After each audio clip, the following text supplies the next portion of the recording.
The unholy union of the Dom and the Dan. I'll let the Dom explain.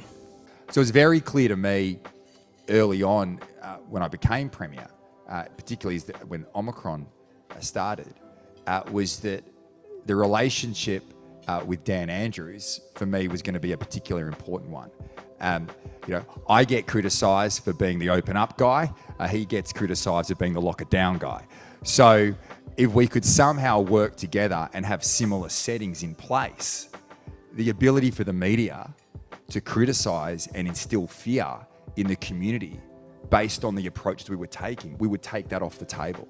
So it was a strategic plan for both of us to mirror our settings where possible. And that has proven to be incredibly successful. So has this new era of collaboration been born out of a desire to set aside partisanship? Or is it a marriage of self-interest and convenience? Based on this from Dominic Perrottet, I'm leading towards self-interest and convenience myself. I mean, it is hard to argue with the strategy. It's tied both traditional and social media up in knots. You can't criticise one without criticising the other. But where Dan and I reached that agreement was if we could come out on the same day with the same settings, whilst he would get attacked for not going far enough, and I'd get attacked for going way too far, we could work with each other to say, well, go look at Victoria, and he could say, go look at what Dom's doing in New South Wales. And it worked perfectly. So while it may have been successful politically, it's come at the cost of public health. For the icing on the cake, here's the New South Wales Premier gleefully revealing how his government misled the public in order to restore public confidence. Air quotes. It was the most ironic one I thought was, we ended up bringing QR codes back when we weren't even tracking and tracing. There was no science behind it at all. It had zero utility.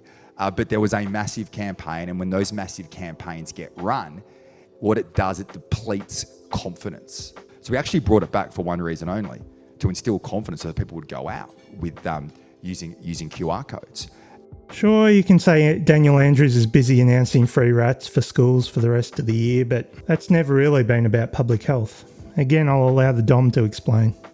I think that relationship, particularly with schools going back, where we reached agreement on schools. I mean, when we announced schools going back, the media would rush to find the scariest epidemiologist who was out there saying every child across New South Wales would die.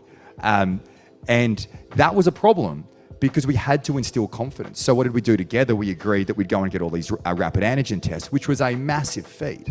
I mean, we procured millions of these tests and had the plan together where we distributed them before school started to 3,000 schools across our state and 5,000 childcare and early childhood education centres.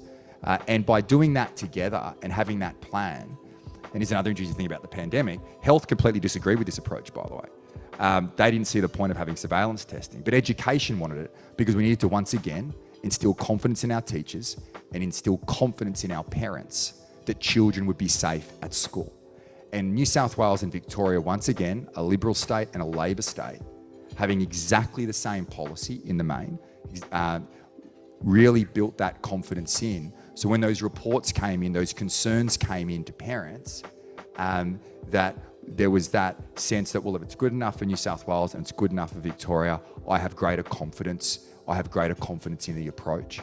And what have we seen since then? I think one of the most important successes over this period of time, because we both agreed, Dan and I, that it wasn't just about educational outcomes for our kids.